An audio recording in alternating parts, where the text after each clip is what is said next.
Hello, everybody. Welcome. My name is Tim Anderson. I'm the chair of the Engineering and Technology Management Department here at Portland State.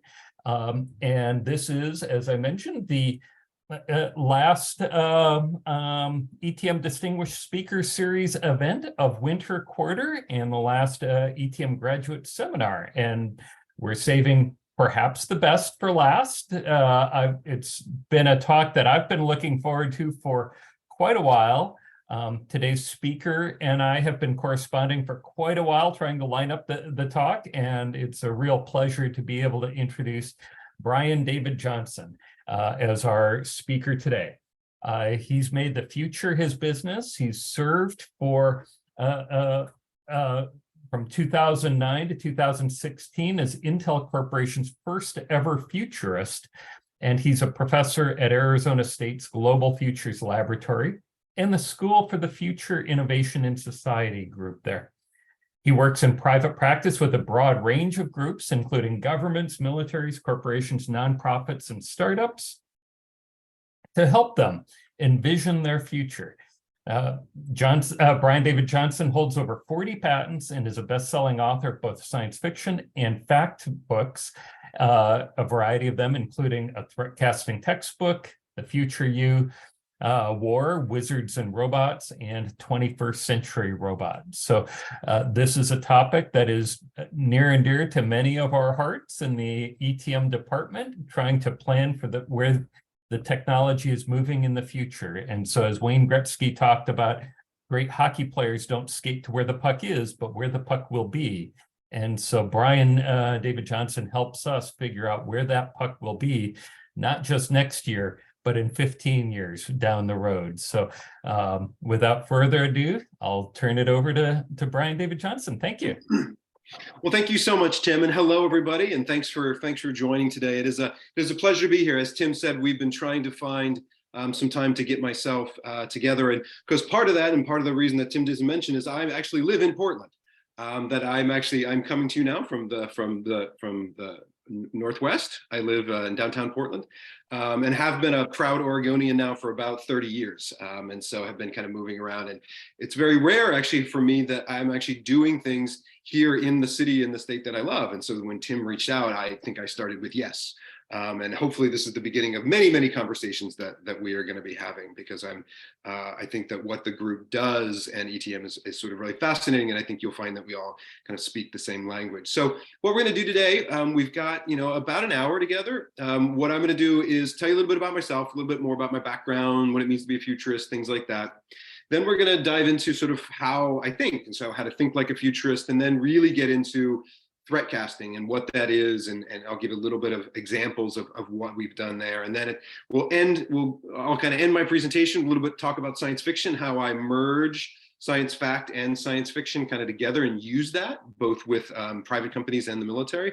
And then we're going to save a whole bunch of time for questions, because that's what I'm really interested in, for us to talk and have a conversation. Again, I've been a futurist now for 25 years. I don't need to hear myself talk. I'm really interested in questions that you might have.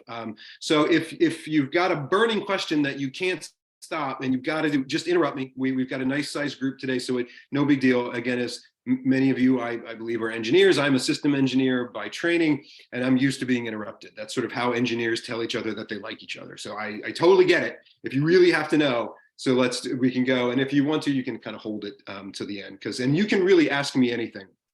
As I mentioned, having done this for this long, and I've gotten in front of people and been in front of audiences for most of my career, I always do Q&A because I really enjoy it, and people really do ask me anything. So I've had people ask me, when will the zombie apocalypse happen? How will the robots rise up and take over? My favorite one to date, though, was I was in a room full of 10-year-old boys. I do a lot of speaking in K through 12, and a lot of speaking to the next generation, hopefully of engineers, and talking to them. And if any of you have been around 10-year-old boys, you will know they're genetically designed to not hold still.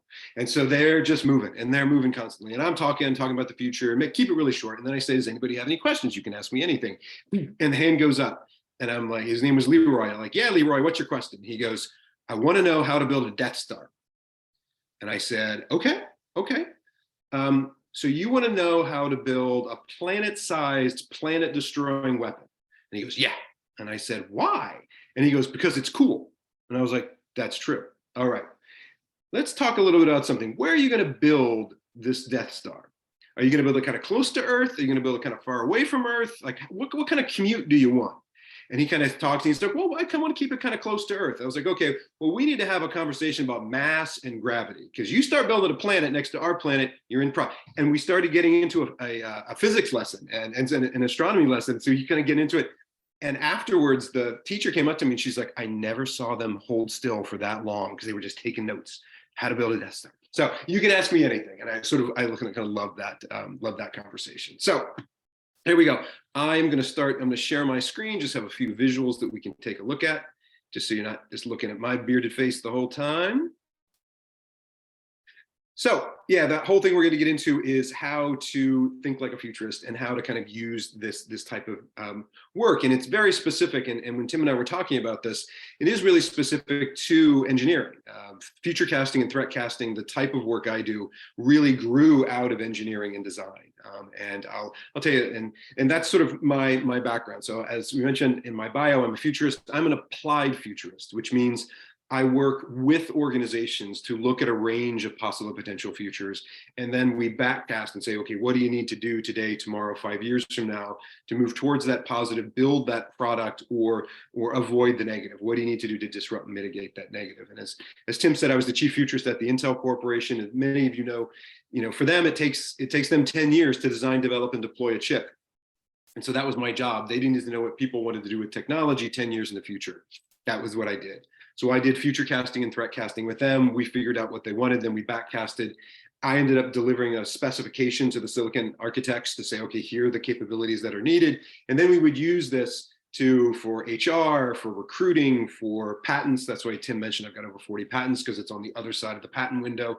So it was really kind of specific to that, and it really grew out of that. And then since then, it's kind of really blossomed, and I'll kind of show you some examples of that. Yeah, so that's and in that world of kind of doing this type of future casting and threat casting, I was at Intel Corporation until about 2016, where I stepped down, and I still do work with them. I still have a private practice, as Tim mentioned, where I do work with organizations, but I really wanted to start doing more work in education and also more work in national security. So I do a lot of work with the Air Force and with the Army, with the Secret Service and with NATO, and we look at issues around national security. So I had to tell my friends at Intel I had to step down because you can't do research on the future of digital weapons of mass destruction and still be the chief futurist at the Intel Corporation, because it's bad for the stock price. You really shouldn't be talking about those things, but do quite a lot of work with NATO and those folks kind of looking at that. To kind of date myself, when I was at Intel, I was brought in to do smart TV in the early 2000s. That was really what I did. We had that crazy notion that people would use the internet to watch television, and everybody thought we were crazy. So that's kind of the work that we did, not only doing the engineering, but then also building a market, working with partners, doing design work and things like that. So one thing I'll sort of tell you about myself is that I am an optimist, and that is a choice. Optimism and pessimism are not naturally occurring. Yeah, I am an optimist, and the reason why I'm an optimist, and I believe that actually all designers and engineers should be optimists, is because, having done this, I have learned over the last 25 years that the future isn't fixed, that the future is built by people, and that we design the future, and that's what makes me an optimist, to say, well, let's get together and build a future that's great. Let's try to make it better because we're going to do it, and let's not get together and build a future that's terrible. And then also doing the threat casting work that I do, and this work around national security and working with different corporations looking at this, I'm also an optimist by seeing, even though we're modeling these dark futures, the amount of smart women and men who are actively working to make people safer and actually do this work. So the more work I do in threat casting, the more of an optimist I become, is because really seeing them, people out there, and their passion for keeping us safe. So as I mentioned, so thinking like a futurist, and this is something that I do with most of the, with my students and when I talk with folks, and I'll go through this really quick. Actually, at the top of the call, Jeff and I were having a conversation about this, which he'll recognize this from his time at the Air Force, that how do you think like a futurist? Well, is with most people, when they think like, okay, how do you think about the future? They kind of think, okay, here you are today, and then you think about the future. And people think that, that's kind of how you get from today until tomorrow. But the fact of the matter is that's not true at all. The future doesn't really work like that. It's not this sort of prediction of the future. Really how it works is here you are today, then you go to tomorrow, and then you go to the thing called Übermorgen, which is the name of the thought experiment that I do. And if any of you know German, you know that I have a perfect German accent. Übermorgen, it's one of my favorite words. It means overmorrow. It means the thing after the thing, the day after tomorrow. And that's really my job, is to not think about what's right in front of us, to not think about the next big thing. That's what everybody wants to know, especially in Silicon Valley and in engineering. What's the next big thing? But that's not my job. My job is to think about the thing that comes after the thing, to think about past the opportunity that we have in front of us, the technology we have in front of us, but then also possibly past the threat, the initial threat that we have in front of us, and think about what comes after that.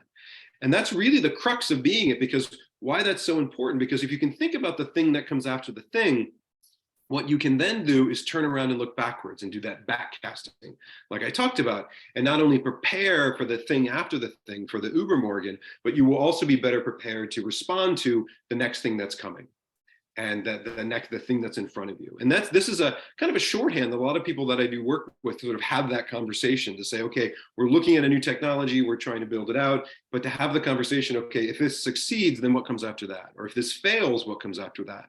And becomes a sort of a way of thinking, again, this sort of thinking like a futurist. Now, as I mentioned in the overview that you might have seen, and I mentioned this thing called threat casting, and this is the most wordy slide that I have, trust me. It all gets better from here. So, but threat casting, what it does is threat casting is a systematic and transparent method to model a range of possible and potential futures and threats. So I'm not doing a single future. We're not predicting the future. We're coming up with a range of possible and potential threats in a complex and uncertain environment. That's typically where I'm brought in, is something that is new and emerging, something that might be a threat space that might be new. And the idea is to then start charting it and kind of looking at it. And what I do about it as an applied futurist, I work with the organization. So when I'm not an academic futurist where we're looking at sort of capital F futures. I'm not a civil or civic futurist who's sort of looking at future of cities. I very specifically work with organizations, because what we do is we don't boil the ocean. We look at a single problem set, and then we work with subject matter experts. Again, people build the future. So I spend a lot of my time talking to people and interviewing people who are actually building the future, and kind of going and connecting with them, because what they think really matters. And so we bring that information in to inform where we're going. And then I use workshops, and I'm sure many of you have done participatory design workshops, and it's really interesting to kind of bring people together. You bring engineers and designers, social scientists, sometimes science fiction writers, to actually do these participatory design workshops where we start modeling what that future could look like. And I'll talk a little bit more about that in a second. And then the real crux of being an applied futurist is these operationalization exercises. So we go out, excuse me, think about a range of possible potential futures, and then we operationalize it. We say, okay, what does the organization need to do? What's the investments that we need to make? What's the research that we need to do? A big one is, what are the partnerships that we need to foster? As I mentioned before, and one of the reasons why I basically said yes to Tim so fast when it comes to working with universities is that oftentimes I'm partnering and working with universities to say, okay, in 5 years, this organization, this company is going to need this type of engineer or this type of skill set. So how do we start educating them today and start making that connection so in 5 years they land correctly? And you'd be really, maybe hopefully not surprised, but it's one of the things when I work with my corporate clients, it's something that we're doing increasingly more and more, because as we all know, there's not enough talent out there. And so their idea is to start reaching back into the university system and really starting to work very, very close with the university system. And so ultimately what I'm trying to do is provide decision makers specific indicators that one or more threat is beginning to manifest. So that's one of the things as well that people really like. We call those the flags, to say, how do you know along the next 5, 10, 15 years that this threat or this future is beginning to manifest? And then giving suggestions for possible action. So what do we do about it? How do we disrupt, mitigate, or enable that future? And what are those steps? And I got a little bit more detail on the kind of a chart breakdown of what that looks like. But ultimately, the output of the method is just to provide organizations and decision makers a framework to plan, prepare, and make decisions. That's ultimately it. Oftentimes the organizations that I'm working with, like Intel, it was on a 10-year time frame. Like the military, we're looking very far down range at what sometimes you will call Horizon 3, very, very far off. How do we start guarding against strategic surprise? That's really what we're trying to do. That's the goal here, so that when a crisis happens or an opportunity presents itself, nobody's caught off guard. That all of a sudden they're like, okay, yeah, we actually talked about this in the threat casting. And oftentimes when I'm doing this with organizations, it's not a one and done. We do it kind of year over year. We're kind of constantly keeping this threat, because it's not only a methodology, it's also a framework to kind of process new information as a way to talk about it. So just, I wanted to give you kind of a real high level kind of detail of what does that actually mean? So how do we get 10 years out into the future? And the reason why I do 10 years, 10 to 15 years, is because it's just over the horizon, right? It's a little too far. It's usually past, certainly most political appointments. For many people, it's past the job that they currently have. From a technology standpoint, we have a pretty good idea of what's going to be ready in 10 years. And so that's why we do 10 years, because it does give us that broader range of possible potential futures. And then we do those subject matter expert inputs. And so everything we do in my research, it always starts with social science. As we start to look at the future of television, we look at the future of farming, we could look at the future of certain threats. We always start with people. We always start with social scientists, ethnographers, and anthropologists, getting a deep understanding of people, because people don't change all that much. And so getting an understanding of them is really important. Next, certainly from an engineering standpoint, we look at technology, what will be possible 10 years from now. And as we know, anything that's going to be sort of done at scale, we have a pretty good idea. It's at a university, it's in a commercial lab somewhere. So we have an idea of kind of what's coming. Next, we look at cultural history. So understanding cultural history is so incredibly important. It's to not only to understand the cultural history for the future that you're trying to think about, because what I do a lot of work with cultural historians, and what they will tell you is that, history doesn't repeat itself, but history is the language that we use to talk about the future, because we don't have a language. We're always using our historical language to talk about the future.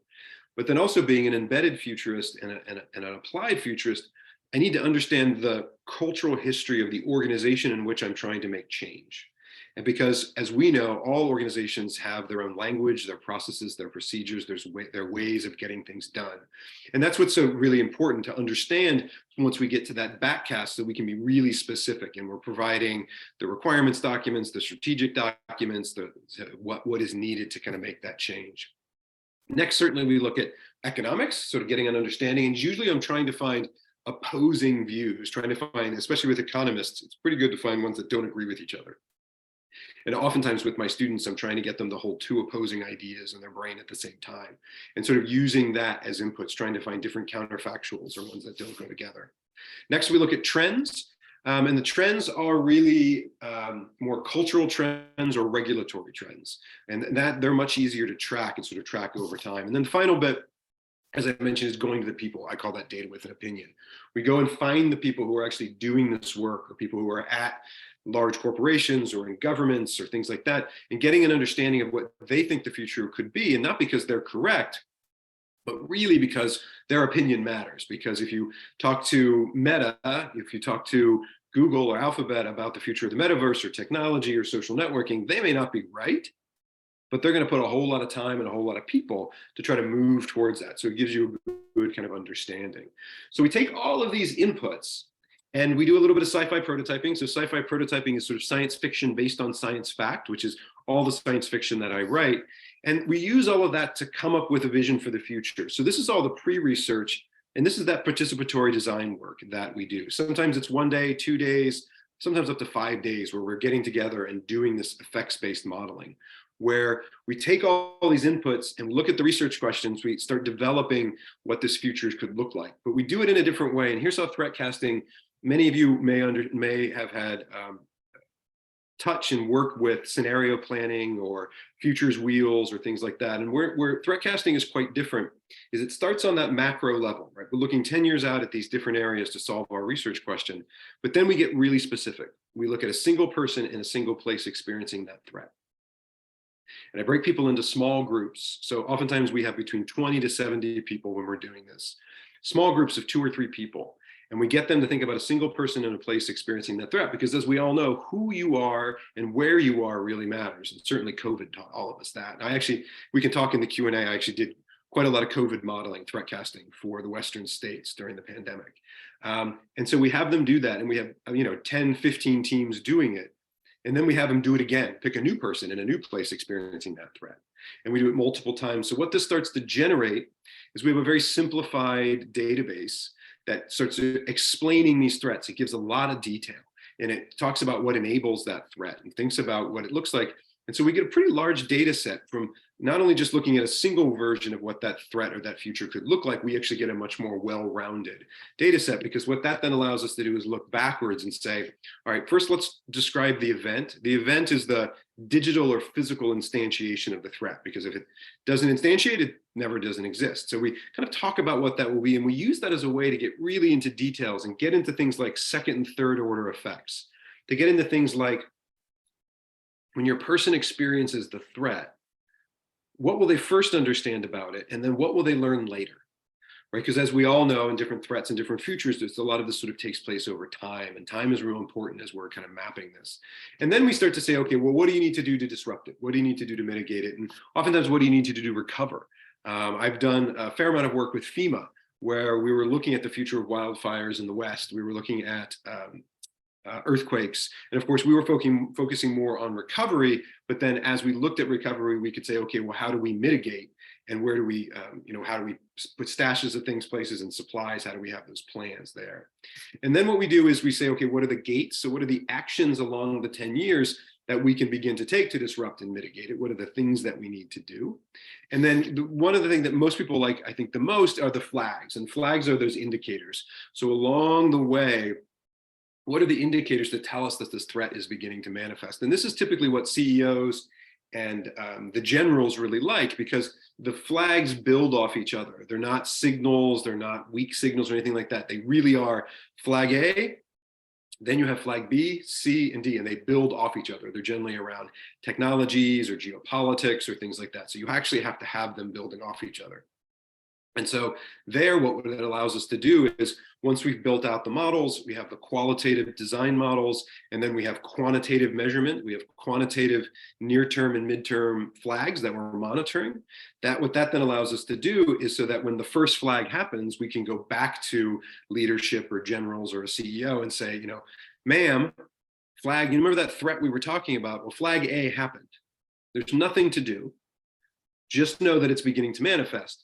We'll come back when flag B happens, because it's so far downrange. And then we come back when flag B happens and we say, okay, now it's getting a little bit more codified. Maybe we should start to convene some people together and take those threats that we talked about and start really thinking about action plans. And really the idea is to give people enough time so they're making the right investment, they're putting the right people on it at the right time. So the work that I do is applied across multiple areas. Certainly, as I mentioned before, I do a lot of sort of national defense and government work. We do work with the Government Accountability Office. They have a mandate from Congress to do futures work. They do a lot of cleanup stuff as well and figure out what went wrong, but they actually have a mandate to go to Congress and actually talk about futures and where things are going. And I have a long relationship with their chief scientist, who actually just stepped down, but with that organization. A lot of our work has been with the Army Cyber Institute. So they are a think tank up at West Point, which I also teach at West Point, where their goal is to guard against strategic surprise for the Army. As I mentioned before, we do work in weapons of mass destruction. So the Defense Threat Reduction Agency, looking at new types of threats and what might come from that, as well as the DOJ, the FBI, Secret Service, and Homeland Security. Next, we do a lot of work with universities. This is woefully outdated. We're working with a lot of different universities. Arizona State University is not an IP university. I'm actually encouraged to work with other groups and actually work with other universities. And so we work with we're doing a lot of work with UT Austin, with Texas A&M, do a lot of work with Marymount University, certainly with folks like MIT and NYU and Carnegie Mellon. But then also we do a lot of work with the war colleges, and we teach at the academies as well. And then finally, it's been used oftentimes the work that I do is kept classified and confidential, certainly, especially in groups, but Intel and Cisco and MasterCard have been very open around the work that they've done. And that's really an example of how you have an organization that has sort of internalized this and started using it. So I've been working with them for getting close to 10 years now, where this is their chief security officer, Ron Green, where they're starting to think about it, because what they're doing is they're looking out at threats to their network, to their financial systems, to broader markets, and it really ties specifically into their fusion center. So what they're trying to do in their fusion center is this amazing center that looks like NORAD, and you look at all the inbound threats. And so that idea, remember those flags that I talk about, we institutionalize those. So they're actually tracking those every day to watch globally where they might be manifesting themselves and sort of thinking about where this might want to go. I do workshops with them all the time. There's me, there's the beard in front of everybody. So we sort of sit and kind of bring in different banks and bring in different people to kind of do this. And then they kind of go out and kind of continue, and so they keep going about it. This is the Deputy Chief Security Officer, Dr. J, and she was one that really has become a proponent, because we did some work in looking at threats to ground-based system and space-based assets. And they began about a year and a half ago, and especially when the war in Ukraine happened, some attacks that were happening up in the satellites into those networks as well. And they were already prepared. They weren't surprised about it. But the final thing with this one that I'm probably most proud of is, it's not on there. Shoot.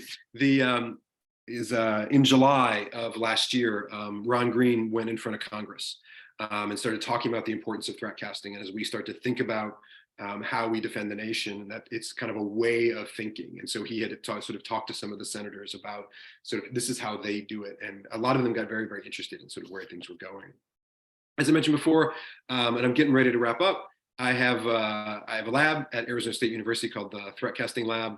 And that's our coin there is, and that's our motto, is envisioning futures to empower action. That ultimately that's what we're trying to do when we do with people, is not just map those possible potential futures, but then say, okay, what do we do about it? And there's lots of different examples. This is on the lab's website. It's threatcasting@asu.edu. You know, there's any range of stuff that we've done. Certainly there's the digital weapons of mass destruction. We've done a lot of work in information warfare and disinformation and misinformation for the Army, for General Fogarty, as he was starting to think about how to reshape the fighting force. But also we do work with trade associations. I mentioned there's a COVID work that I had done in the past, and ASCM is a supply chain trade association. And I have been working with them throughout the entire pandemic, and as you can imagine, they were having a rough time of it, but we were really thinking about what we need to do and how we kind of get out of it, and that COVID-19 implications and what we learned kind of going to was really interesting. And then it's not all negative. How light is spent was actually done for the United Nations. And it was actually run by my chief of staff. Her name is Cindy Kuhn. And it was looking at how we use technologies to deal with different physical and cognitive disabilities, and how if we augment that and how we can actually overcome it. And if we lived in a post-disability world and we didn't even think about it that way, that they started coming up with lots of numbers around the economic boom that would happen, the ability to actually then bring those people into the workforce. And it's been really, really popular. So as I mentioned before, I was going to mention a little bit of sci-fi prototyping, and then we'll start to get into the questions. So in the core of the threat casting methodology is this idea of science fiction prototyping, thinking about a person in a place experiencing this threat. But you blow it out a little bit further. This is a textbook that I wrote about 15, 20 years ago around how to kind of do this. And it was born out of engineering. It was actually, I was doing it at Intel. And the idea was that we needed to know how people were going to use technology. And so I, being a science fiction author, started writing stories based on fact to understand the human impact, the business impact, you know, really kind of, and then using those as a way to kind of feed it back and forth as a way of being able to essentially make requirements documents. One of the things that I did, Tim had mentioned some of the books that I wrote. I wrote a book called 21st Century Robot, but it was a compilation of short stories that we had written over the last 15, 20 years, thinking about social robots and thinking about, okay, what if you had a robot that was like a smartphone, right? And it was completely personalized, but it was just there to be social. It wasn't there to, you know, build a car. It wasn't there to work in a warehouse. It was just there to be social, right? It was a consumer device.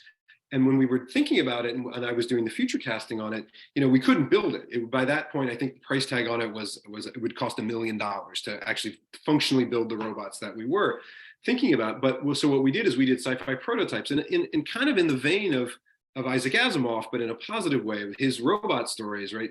If any of you aren't aware with Isaac Asimov, and excuse me if all of you are, right? Asimov's 3 laws of robotics, to me, was really influential, because he was creating a logic system. He was creating basically a program, and then he would use his science fiction stories to try to break it, to say, okay, if these are the laws of robotics, if this is my requirements document, could he find holes in the requirements, and what would that be?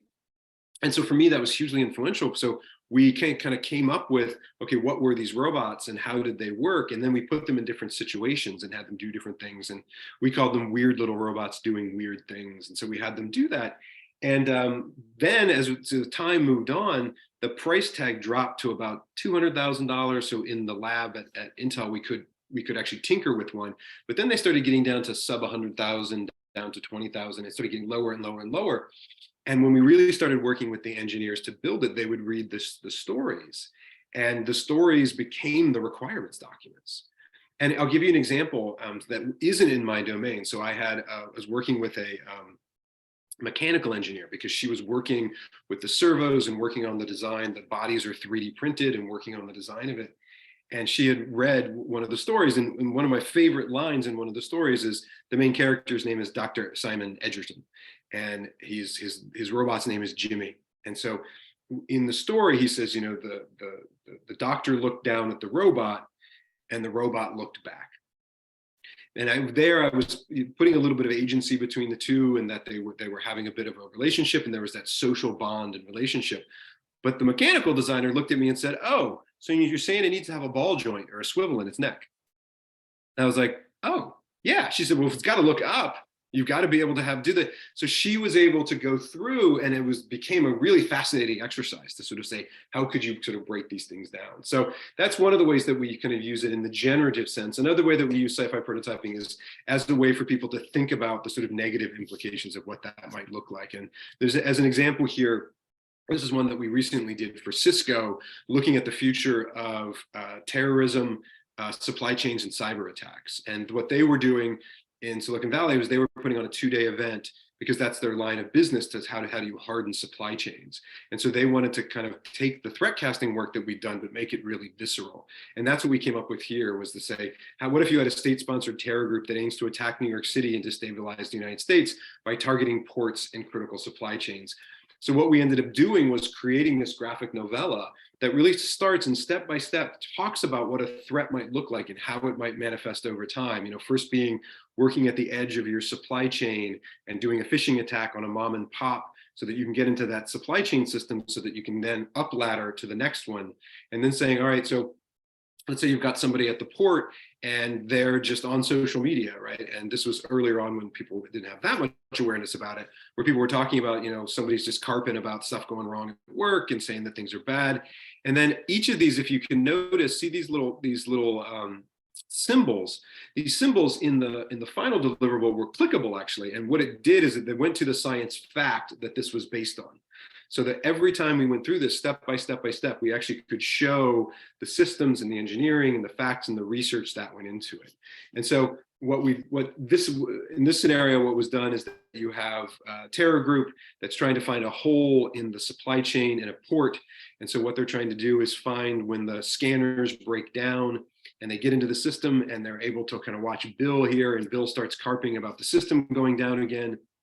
They launch a supply chain attack, which is basically a physical DDoS attack. They hack into smart pantries, smart refrigerators, and get them all in the island of Manhattan, all to order produce and dairy products way too early. And so the idea is that in the supply chain, they know that that's been prioritized, so it starts flooding. You have autonomous drones that are doing delivery. You have autonomous trucks that are kind of clogging the streets, even in the ports, that they're bringing in the produce and the bananas. Turns out it's Red Hook, New Jersey, where most of the bananas come into, and bringing all of that in. And so what it does is it's clogging up the supply chain, so they can't get the replacement parts. And because of that, the scanners go down, and they have to do it manually, and they can't do all of them. They found a physical hole in the supply chain. They're able to sneak in a nuclear device, And then 2 days after Tuesday, that device is detonated in downtown Manhattan during rush hour, and chaos reigns.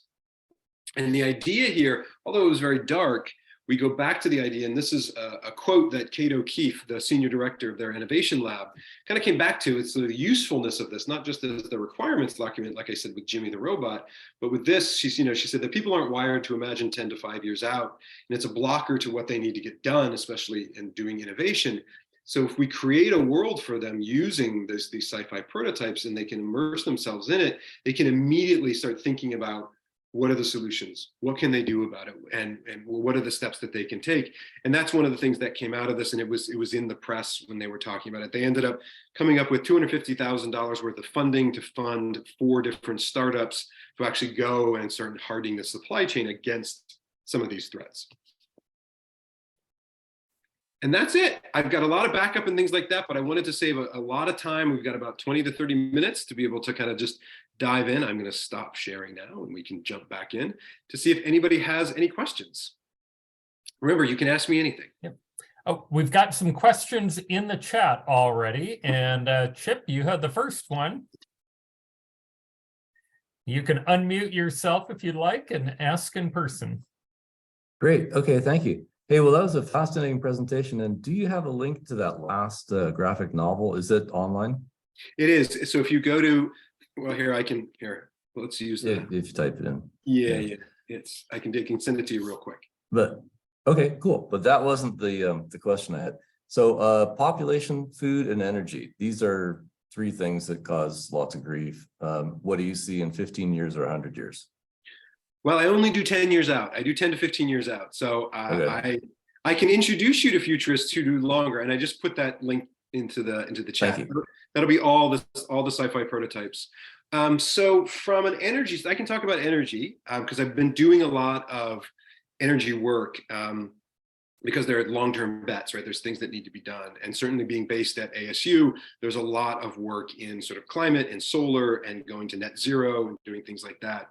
And what I found really interesting, so I've done, a fair amount of work talking to trade associations sort of about this stuff. And one of the things that's become really interesting to me around energy and supply chains is that in the last kind of year and a half, I think coming out of COVID, certainly with the war in Ukraine and the energy crisis and the supply chain crises that we're having, that when you're looking at ESG, you're looking at going to net zero, you're starting to see the conversation shift.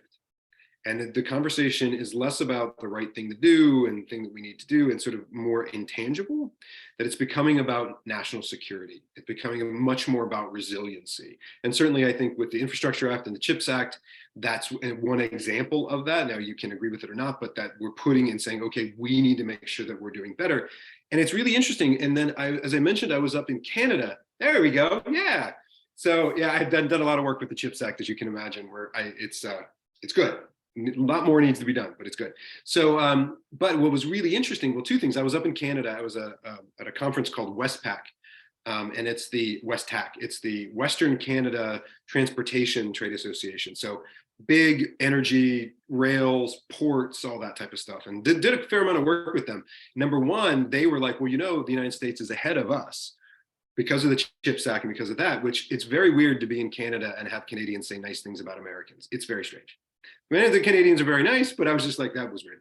But the other part was really interesting because you had business there, but you also had ministers there.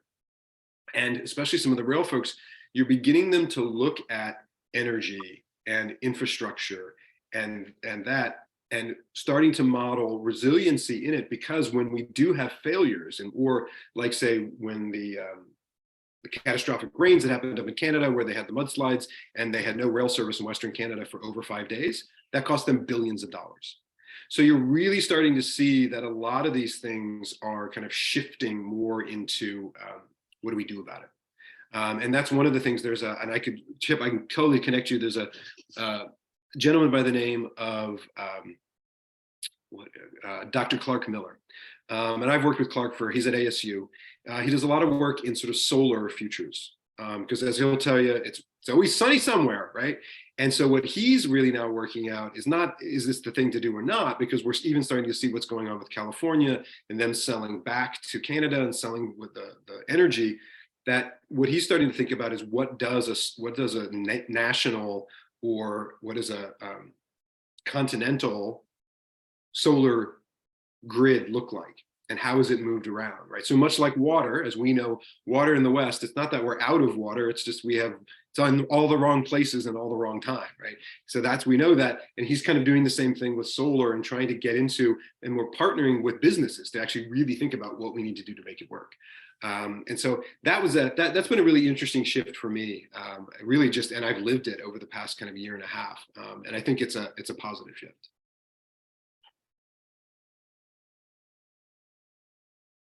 Thank you.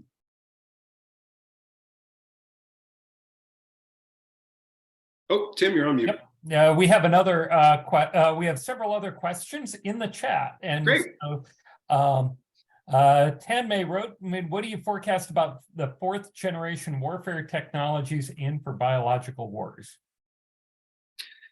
Well, so for me, and it's one of the things that working with DTRA, and I'd like to better understand when you say 4th generation, what you mean. One of the things that I've been really fascinated with and been fortunate in working with DTRA and working with the Army and kind of thinking about that threat space is that the modeling of it 10 to 15 years ago wasn't very great. We didn't have a great understanding of that threat space. I think, especially over the last 5-10 years, we've gotten a much better kind of understanding of what that threat space looks like. Now, I'm not saying we're 100% prepared for it. Please don't, I'm not saying that. But one of the things that sort of in my world is if you want to protect it, you have to define it. And you've got to have an understanding of kind of what we're talking about, and then also how to track it. And then as we start thinking about biological weapons, and especially those next generation biological weapons, how do we identify them? How do we track them? How do we see how they're being built? Because certainly, as we know, the technologies that are needed to do it, it's getting smaller and smaller and smaller. And what is actually needed to actually go through and do that. And so that I think is good. I think we need the sort of the will to be able to sort of get our defenses up against it. So if you talk to Dr. Andrew Hessel, who's a synthetic biologist who I've done work with, and he's my kind of go-to person in this area. He's got done a lot of work. He actually just recently wrote a book last year kind of thinking about this threat space, and has done a really good job kind of mapping out what that looks like. Okay, and Charles, would you like to ask your question? Yes, please. My question is, what threats do you see coming from the Internet of Things? And I'm going to give you a specific example. Will I have to face the threat that my refrigerator sends me an email that my insurance rates will be raised if I buy another pint of ice cream? Well, so with that, we've got some real big regulatory and privacy problems on that one right there. So if you've got the insurance agent, unless they've incentivized you to do it, I'm actually for the fact that to have the ability to sort of protect that. I think we're all, we've come certainly with a lot of Silicon Valley sort of social networking, the horses out of the barn on that one. We've kind of given all that away. But I think as we start to move into those things that are much more highly regulated, like insurance, and those areas of being able to actually sort of put up walls to say that this is okay and this is not okay. And we've got precedent for that. We've got precedent for kind of how to do that.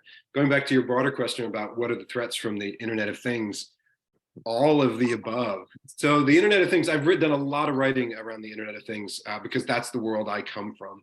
And one of the things that as I was leaving Intel, I was doing a lot of writing about, and one of my biggest gripes with it is it's not secure. And it's not only not secure, the culture of the devices themselves and the ecosystem of people who are manufacturing them and the people who are programming them and the services that are then built on top of them, they're not built for security. They are built to ship.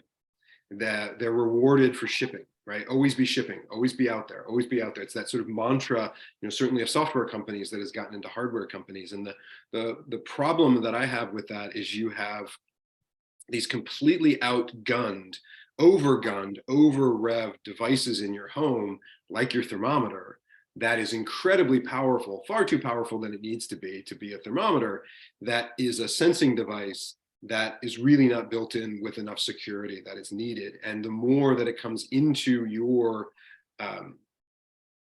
personal space, To me, what that starts to worry about is sort of your personal privacy, but then also from a national security standpoint and from a local security standpoint, it opens up a huge attack plane for what people can do and what they can scrape and what they can take away from it. So for me, it's an area that I've pushed for, and I don't have a problem with that. I actually think it's a really great thing.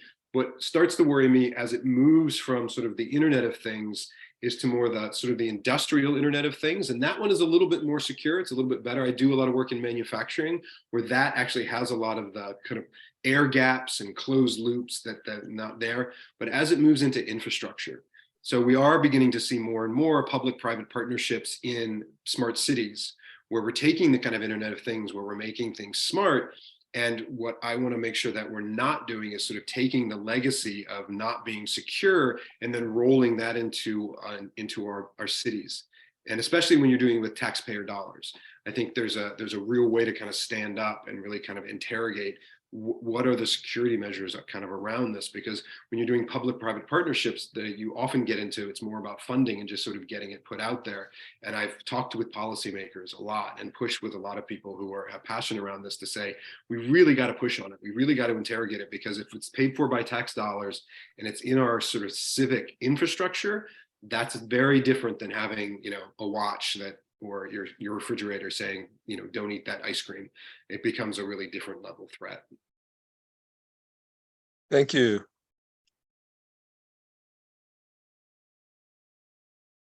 Okay, so I don't see other questions in there, but Jerry, go for it. So Hi. Dr. Williams, an earlier speaker in our seminar series. Thank you, Jerry, for joining us. Hey, you're welcome. Hey, in the mid 2000s, I chaired OSPAC, the Oregon Seismic Policy Advisory Commission. And at the end of my term, we started working on the Oregon Resilience Plan. Now, we don't know when Cascadia earthquake is going to occur. We do know what is going to happen when it does occur. But the problem that I found is not in forecasting, oh, well, this is going to occur and these bad things are going to happen, is the pushback from the people, because we know what we have to do. I mean, it's pretty obvious, but the Building Owners Managers Association, BOMA, they don't want to upgrade their buildings. They're taking that risk that it's not going to happen on their watch. And I find that, as being a stumbling block in any kind of a prediction that you're going to make, because I don't see that the follow through, the greed factor of human beings and the resistance, I guess, that you don't see coming. Maybe you see it coming. Right. So what's your question? I have thoughts, but do you have a specific question? No, I was just curious what you thought about the stumbling block of having to if you even you make this forecast, what's going to happen, or you forecast something's going to happen, but in order to follow through that plan to get to okay, how do we make it resilient, or how do we attack this so that we're not hanging out all over a cliff? The problem I foresee is the people that are making those decisions, and how do you deal with it? Right. Yeah. It becomes a people problem, right? Not a foresight problem, not anything else. It's a people problem. I think there's a couple ways to go about it. And one is something that one of the reasons I went to Arizona State University is that they were doing a lot of climate work, and were putting a lot of energy behind climate work and thinking about kind of similar to what you're saying, right? We know what's happening, right? The science is there. And so, but when I showed up, because so much of what I do, both in my private practice and when I do stuff, is not only knowing what's going to happen in the future, but figuring out how to communicate it to people, right? That's why I wanted to show the sci-fi prototype as a way of sort of how do you put these things in front of people so that they get an understanding of it. And I would say up until recently, when it came to climate, the climate scientists did a terrible job talking about what could happen and where things were going. Because basically it was either doomsday, we're all going to die, or it was the naysayers and everything's going to be fine. And the fact of the matter is neither was true, right? That it was because they were both using scare tactics. And I sort of tell them, you need to have better stories. You need to have better explanations of sort of what it would be and sort of nuances and places like that, and figuring out how to best communicate that. And it's something that has started to happen. I think if you look at climate, it really has started to happen. And actually science fiction, there's something called cli-fi. I don't know if anybody's heard of cli-fi. That's what it is. It's sort of climate fiction. So maybe we need to do shake-fi. That would be good. Or quake-fi. Ooh, let's do quake-fi. That idea of, so I got Jerry at least to smile by saying quake-fi. I was going to interject briefly, and that is that, so I had a roommate who had a company that sold infrared heating that required the burning of natural gas. And so he's convinced there's no such thing as global warming. He's convinced that it's all a bunch of scientists that are, on the take because they're getting money from universities or foundations in order to put together fake reports to, say that there's this global warming thing. Yeah, I mean, that's there's a problem with that. There is, and there's what I tend to start in those conversations is what it's long past, but I used to call it the Alaska model. And because it was really interesting, I had some colleagues up in Alaska because right there really on the forefront. And so, and there's lots of debate. Is it not? But up in Alaska, you can't debate the effect. You can't debate that this was melting. You can't debate that it's right there. And so it started with a conversation about what are we going to do? What are the steps that we are going to take? And try to kind of read people kind of into that. And it's something I think going back to what I was saying before, one of the previous questions about energy and sort of net zero, that especially over the last couple of years, I mean, what's going on with California, what's going on with weather in Texas, just looking at those things, that something is different, and it's really affecting people's lives in really, really specific ways. And so ultimately, we're not having the conversation about why, which is important, but also what do we need to do about it? Like, what are the steps that we need to start taking? And that's oftentimes how Will kind of had that conversation. Yeah, and I think it's very hard. It's nearly impossible to convince somebody of something. So I'm going to go back to the climate thing and go back to you say about the quake stuff, because I think you've seen a shift, and I've seen it in my students. And I don't know, Tim, if you've seen it. That conversation is not the conversation that we're having with my students and the other generation. It's a fact. It's something that everybody's going to have to deal with it. It's something and that's the next generation of leaders, the next generation of business owners. Because one of the things, ultimately, sometimes you can't convince people because they have incentives to not do it, and human beings are tricky. But for me, and that's why being in education, being able to kind of work with seeing the next generation that comes up, and especially when it comes to that, of then giving them more nuanced, giving them more tools to kind of think about and model and talk about where that future might be, so that as they come up into the workforce, as they become voters, as they sort of move up, that you have a much broader base of people to kind of draw from.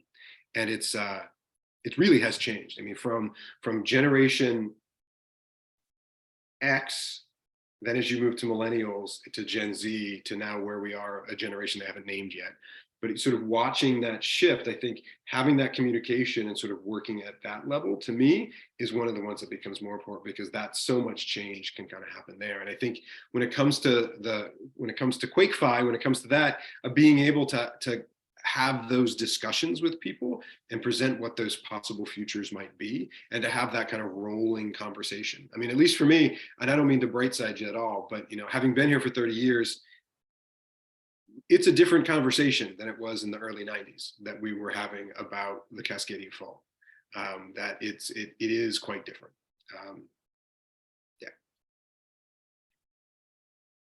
Okay, great. One last question. We've got one from Bobby Romansky, who just wrote in asking, should we invest or divest in cities?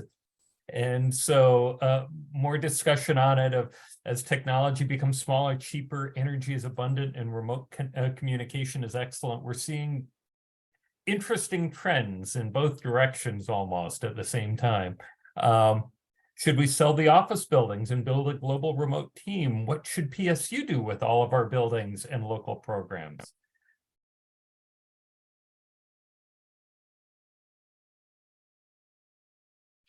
Yeah, my internet was a little Okay, you froze sketchy there. momentarily, but you seem to be back now. But I heard that, but I got the question.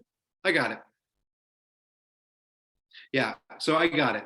So what I would tell you, so I'm not an urbanist, but I do a lot of work with people who study cities. A gentleman by the name of Greg Lindsay does incredible work sort of thinking about cities, and he's doing a lot of work on the future of cities, both up in Canada as well as down here. And what they will tell you is that cities are where it's at. From a management standpoint, from being able to ecological footprint, from a supply chain standpoint, from a if things go really poorly, you want to be in a city. Because of just the infrastructure that's there. Also culturally and sort of population wise, and then the trends are still moving towards, and I'm not that big a far off trend person, that we're having more and more people moving into cities, more and more people moving into cities. And so what that also means is that you're going to have better infrastructure in the cities and things like that. I think you have the ability, and certainly with COVID, you had the ability with remote work and technology to be able to go and have these sort of Zoom towns. That was one of my favorite things, Zoom towns out there. But realistically, you know, that is a certain level, socioeconomic level of people who have the ability to kind of go and do that and have that freedom.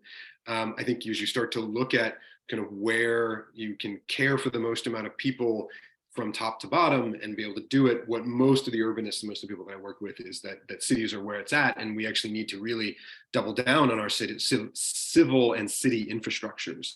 That and some states, some cities are, you know, and we're making some investments there. But I think the more resilient we can make our cities, especially when it comes to climate, when it comes to these disruptions, when it comes to, you know, having a place that is sort of safe and can actually start taking care of people, cities are where it's at. Well, and you have an interesting vantage point for that, living in downtown Portland, working remotely for ASU, and so the Phoenix Metroplex area there, and you said earlier you also spent a lot of time out at the coast, and so I mean you're balancing three very different spots there. Well, and what I can tell you, you know, living, and as all of you know, if you've ever been to the coast during the winter, living at the coast in the winter is a test of resiliency, because, you know, power goes out and doesn't come back on for a long time, and internet goes out, doesn't come back on. And so you have all these systems that need to be built in place so that you can continue to do your Zoom calls and do things, get things done. And, you know, part of that is kind of jokingly kind of fun to do because you're kind of out there. My wife and I joke it, we're just camping in a house. But it's you really begin to see where infrastructure doesn't fail completely, right? It's not the end of the world, but you really begin to see when you're, you know, texting with friends back in the Portland Metro, and, you know, the internet goes out for 15, 20 minutes and they're freaking out. And you're like, well, mine's been out for 3 days. And so it's a bit of a difference. Great. Well, thank you for joining us and giving us this talk on threat casting and futurism. It's really helpful because, as we've all seen with COVID, the future throws us curveballs, and we need to be thinking about things and exploring and being prepared to handle these things robustly. And that supply chain, to finish out, Tim, to show you how right you are. The ASCM, that supply chain group I was doing work with, they did a study right in the middle of the pandemic, the darkest times, where they looked at their members who had been doing future casting and threat casting, had been, like you said, thinking like this, thinking like futurists. And they found out, and most of them hadn't done a global pandemic. Most of them had looked at destabilizations, regional destabilizations, but had understood destabilizations, which is exactly, when it comes to supply chain, what COVID was. It was a global destabilization of our systems top to bottom.